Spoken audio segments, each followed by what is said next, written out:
कानपुर अग्निकांड में 5 लोगों का परिवार जिंदा जल गया। 8 घंटे में आग पर काबू पाया जा सका। फायर कर्मियों ने जान पर खेलकर अंदर फंसे लोगों को बचाने की कोशिश की, लेकिन नाकाम रहे। जूता कारोबारी दानिश, पत्नी नाजली सबा और 3 बेटियों की जली हुई लाशें तीसरी मंजिल की सीढ़ियों पर मिलीं। सोमवार देर शाम इन्हें ईदगाह कब्रिस्तान में दफना दिया गया। कानपुर का चमनगंज बहुत व्यस्त और संकरी गलियों वाला इलाका है। यहीं पर प्रेमनगर इलाके में जूता कारोबारी दानिश का 4 मंजिला घर है। वह अपने पिता अकील अहमद और भाई कासिब के परिवार के साथ यहीं रहते थे। रविवार रात करीब 8:30 बजे इस इमारत की पहली मंजिल में शॉर्ट सर्किट से आग लगी। फिर धुआं उठते और लपटे बाहर दिखने में ज्यादा समय नहीं लगा। लोग जुटे और आग पर काबू पाने की कोशिश करने लगे। करीब 50 मिनट बाद सभी को समझ में आ गया कि ये आग उनके पानी डालने से नहीं बुझेगी। फायर डिपार्टमेंट के रिकॉर्ड के मुताबिक रात में 9:20 बजे पहला कॉल आया। इसके बाद 2 किलोमीटर दूर लाटूश रोड फायर डिपार्टमेंट से पहली गाड़ी मौके पर पहुंची। अगले 15 मिनट में 3 और गाड़ियां आ गईं। 20 फायर टेंडर आग बुझाने का प्रयास करने लगे। आग बुझाने में 4 बड़ी खामियां दिखाई दी। 1. इस 4 मंजिला इमारत की अगल बगल में बनी इमारतें सिर्फ 1-1 मंजिल की थीं। यानी ऊपर तक पहुंचकर पानी डालने की गुंजाइश नहीं थी। पड़ोस के घर से दूसरी मंजिल की दीवार तोड़ने का फैसला लेने में भी देरी हुई। दीवार तोड़ने में भी अहम 35 मिनट बर्बाद हुए, क्योंकि फायर टेंडर के पास ड्रिल मशीन नहीं थी। हथौड़ा और संबल की मदद से दीवार तोड़ी गई। 2. बिल्डिंग के ग्राउंड फ्लोर पहली और दूसरी मंजिल पर गोदाम और कारखाना था। रबड़, चमड़ा और केमिकल की बड़ी स्टोरेज थी। इससे आग नीचे से ऊपर की तरफ बढ़ती चली गई। 3. घर के सामने 20 फीट चौड़ी रोड थी, लेकिन बड़ी हाइड्रोलिक मशीन के लिए ये जगह कम पड़ रही थी। फैसला लेने में 2 घंटे लेट हो गए। रात 12 बजे हाइड्रोलिक मशीन मंगवाई गई। इसने फोर्स के साथ ऊपर की मंजिल तक पानी फेंका। 4. आग पर काबू पाने के बाद भी ऊपर की मंजिल तक जाना मुश्किल हो रहा था, क्योंकि घर की सीढ़ियों पर भी सामान रखा था जो जलकर चिपक गया था। आने जाने का एक ही रास्ता था, वह भी ब्लॉक था। घर के अंदर फायर फाइटिंग सिस्टम जो चला ही नहीं। दानिश के दोस्त आसिफ के परिवार वालों से बात करके समझ में आया कि घर में फायर फाइटिंग सिस्टम लगा हुआ था, लेकिन आग लगने के वक्त एक्टिव नहीं हुआ। इसकी 2 वजह समझ में आ रही हैं। पहली, ऐसा माना जा रहा है कि आग लगने के बाद दानिश पहले तेजी से बाहर आ गए थे, फिर पत्नी और बेटियों को बचाने के लिए दोबारा अंदर गए। ऐसे में फायर फाइटिंग सिस्टम एक्टिव करने वाले स्विच को दबा ही नहीं पाए।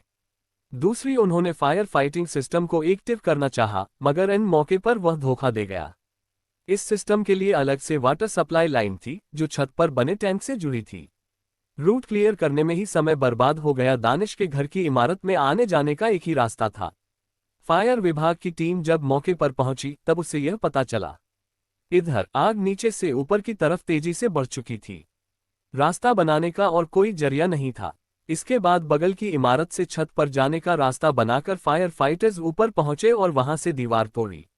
समस्या एक ये भी थी कि आसपास की 2-2 इमारतों से ऊंची दानिश की इमारत थी। इस कारण पानी नीचे से ऊपर की तरफ चलाया जा रहा था, लेकिन वह उचित स्थान तक पहुंच ही नहीं पा रहा था।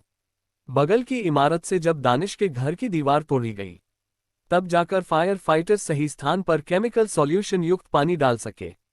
इसमें 2.5 घंटे का समय बीत चुका था और बहुत देर हो चुकी थी। स्ट्रेटजी बदलने का फैसला देर से लिया गया। जूता कारखाना 6 महीने से बंद था, मगर जूते के अपर सोल और उन्हें चिपकाने वाले डेंड्राइट केमिकल मौजूद था।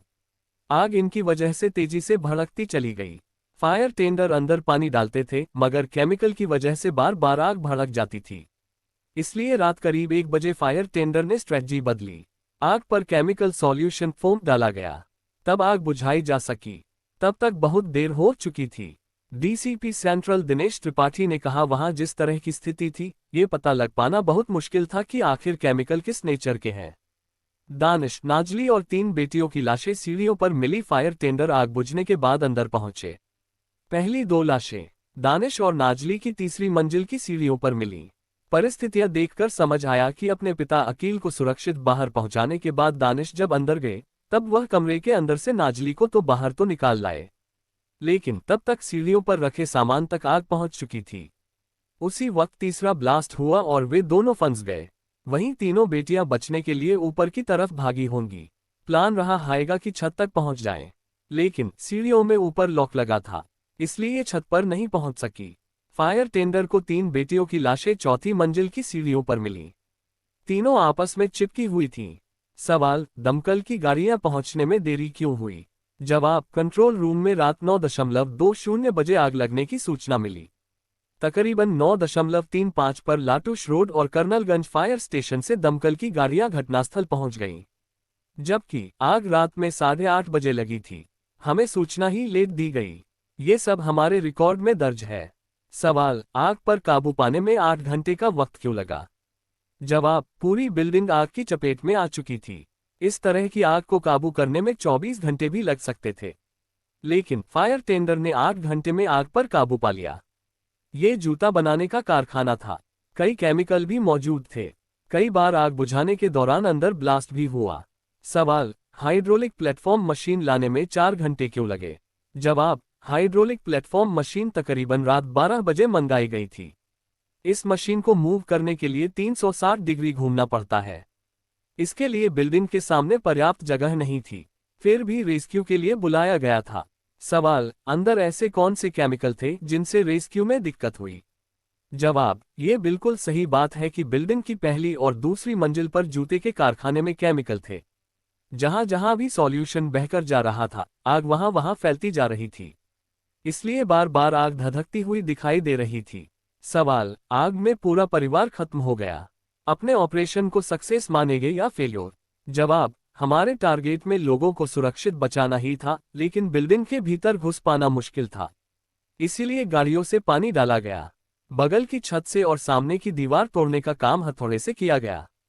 केडीए ने कहा, मैं पास था या नहीं, ये देख रहे केडीए सचिव अभय कुमार पांडेय ने कहा, जिस घर में अग्निकांड हुआ वहां टीम भेजी गई थी।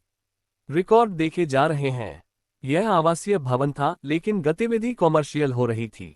मैं पास था या नहीं, ये भी हम देख रहे हैं। इसके अलावा इस इलाके में लोगों ने 200-200 वर्गगज में अपार्टमेंट बना लिए हैं। सेटबैक एरिया भी नहीं छोड़ा है। हम पूरे इलाके का सर्वे करके ऐसी इमारतों के खिलाफ अभियान चलाएंगे। हर दिन क्राइम न्यूज को सुनने के लिए वीडियो को लाइक और चैनल को सब्सक्राइब करना ना भूले, साथ ही बेल आइकन को भी दबाएं। जय श्री राम। आपका दिन मंगलमय हो। धन्यवाद।